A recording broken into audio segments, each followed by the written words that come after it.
Bonjour et bienvenue à cette deuxième partie de l'étape 7, deux esclaves bien dévoués. Un petit résumé de l'histoire. Ça se passe à Grumentum et des ennemis assiègent la ville. Pour rappel, ça se trouve ici en Italie. Tout le monde fuit ses ennemis justement, sauf deux esclaves qui retournent voir leur maîtresse pour la sauver. Miles eos videt et interrogat, quis est illa? Vocabulaire. Miles vient de miles militis masculin, troisième déclinaison, le soldat. Eos vient de is et it, une sorte de pronom. Celui-ci, celle-ci, ceci. Videt vient de videre, vidéo, deuxième conjugaison, voir. Interrogat vient du verbe interrogare, interrogo, première conjugaison, demander. Nous avons quis, un pronom interrogatif qui veut dire qui. Est, notre verbe essayer, et illa qui vient de ille, illa, illud, une autre sorte de pronom, celui-là, celle-là, cela. Je peux donc analyser et regarder les verbes. Mon premier verbe est videt. Donc ici, j'ai la terminaison en T. C'est donc une troisième personne. Indicatif présent actif troisième du singulier. Même chose pour interrogat, qui se trouve ici. Je cherche donc le sujet qui sera miles, nominatif masculin singulier, sujet de videt et de interrogat. Il nous reste EOS. Effectivement, on voit quelque chose ou quelqu'un. Donc, je cherche un complément direct à l'accusatif. Ce sera celui-ci. Donc, c'est un accusatif masculin pluriel, complément direct de vidette et interrogat. Dans cette partie-ci, je regarde le verbe qui est est. Donc, c'est également un indicatif présent, actif troisième du singulier. Mon nominatif est quis, le pronom interrogatif. Donc, nominatif masculin singulier, sujet de est. Et il me reste illa, qui sera donc un nominatif féminin singulier avec un verbe comme être. Nous avons donc un attribut du sujet. Maintenant, je peux donc traduire. Un soldat voit ceci et les interroge. Qui est celle-là? C'est qui celle-là? Servi respondent, domina nostra est. Vocabulaire. Donc servi, je sais que ça vient de servus, toujours les esclaves. Respondent vient de respondere, respondeo, deuxième conjugaison qui veut dire répondre. Domina, qui vient de domina, domina et féminin, la maîtresse. Nostra, qui vient de noster, nostra, nostrum, le déterminant, notre. Et nous avons es, le verbe. Donc ici, respondent, terminaison nt, c'est bien une troisième personne du pluriel à l'indicatif présent, actif. Notre nominatif est ici devant, notre sujet, nominatif servi, nominatif masculin pluriel, sujet de respondent. Nous avons ici le verbe est, même chose, donc indicatif présent, actif troisième du singulier. Et nous avons comme nom domina, nominatif féminin singulier, qui est attribut de est. En effet, on va dire elle est. Donc ici, nous avons bien l'attribut et nostra est le déterminant, qui sera au même cas, donc nominatif féminin singulier. Je peux donc traduire. Les esclaves répondent.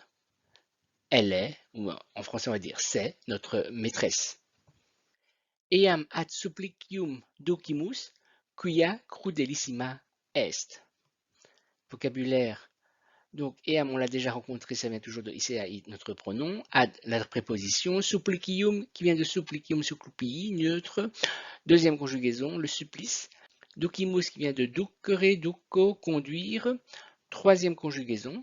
Nous avons quia, plus indicatif, c'est une conjonction de subordination qui veut dire parce que. Et nous avons crudelissimus aum, très cruel. Je vais donc chercher les verbes. Le premier, c'est ici ducimus.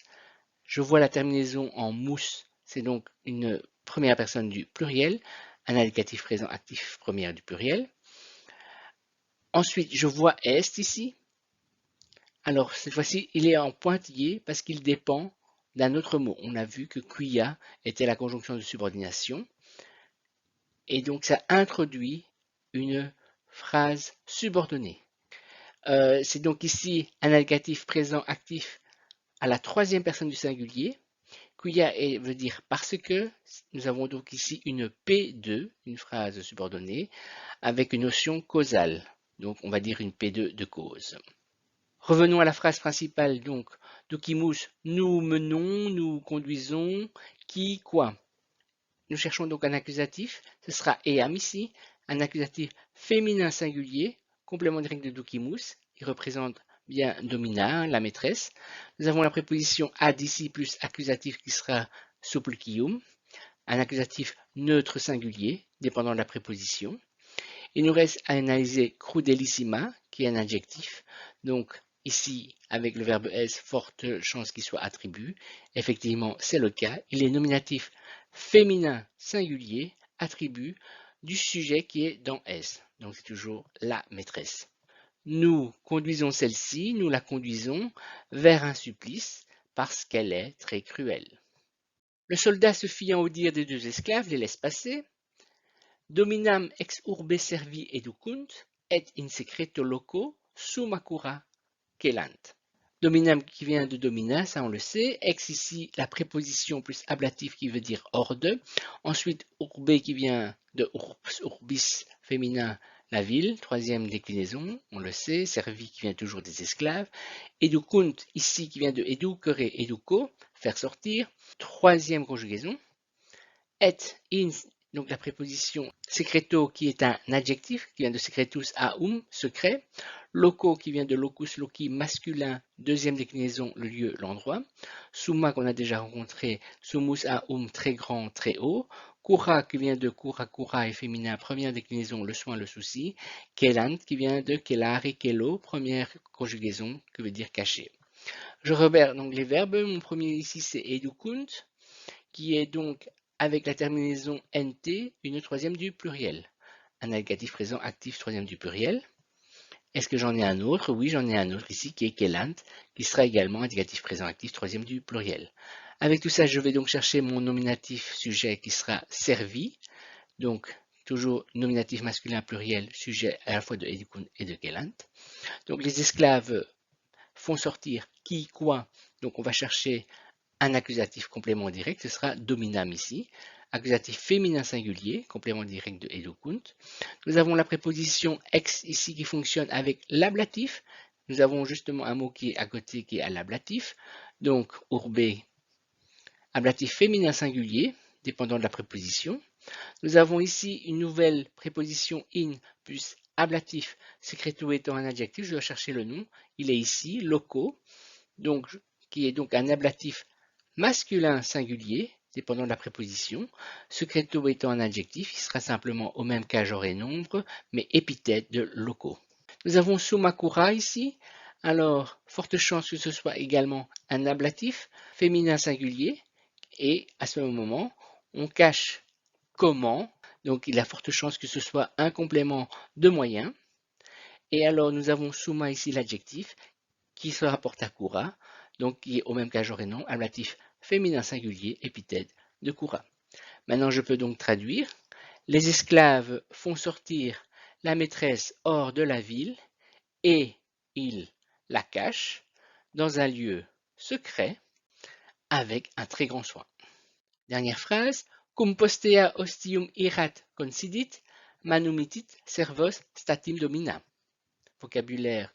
Cette fois-ci, nous avons un cum plus indicatif quand, lorsque. Donc, c'est une conjonction de subordination.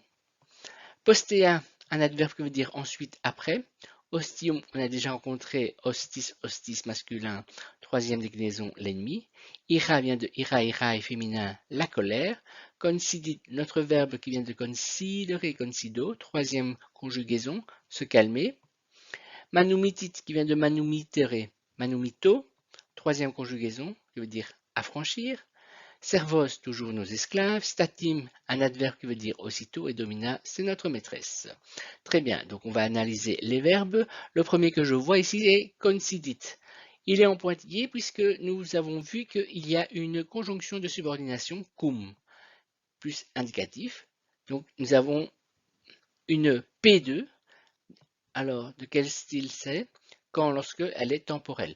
Donc ici, on peut analyser, nous avons un négatif présent actif avec la terminaison T, c'est bien une troisième du singulier, P2 temporel. Nous cherchons un autre verbe qui est manumitit, donc ça c'est notre verbe principal. Il a également un négatif présent actif à la troisième personne du singulier. On va chercher le premier sujet. Quel est le sujet de concidit?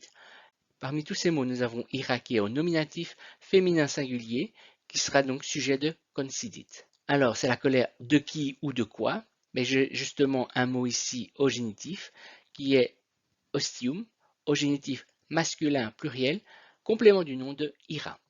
Je passe à la phrase principale. Donc, manumitite affranchi. Qui affranchit quoi? Donc, je cherche un sujet parmi tous les mots ici. J'ai domina qui est au nominatif féminin singulier, sujet de manumitite. Donc, je disais qu'on affranchit quelqu'un. Donc, on va chercher un complément direct. Ce sera servos. Mon accusatif masculin pluriel, complément direct de manumitite. Satin que veut dire aussitôt un adverbe qu'il ne faut pas analyser. Donc, désormais, je peux traduire. Quand ensuite la colère des ennemis se calme, la maîtresse affranchit les deux esclaves aussitôt. Voilà qui termine le texte de cette étape. Je vous donne rendez-vous à la prochaine vidéo pour l'analyse justement de la phrase subordonnée. À bientôt.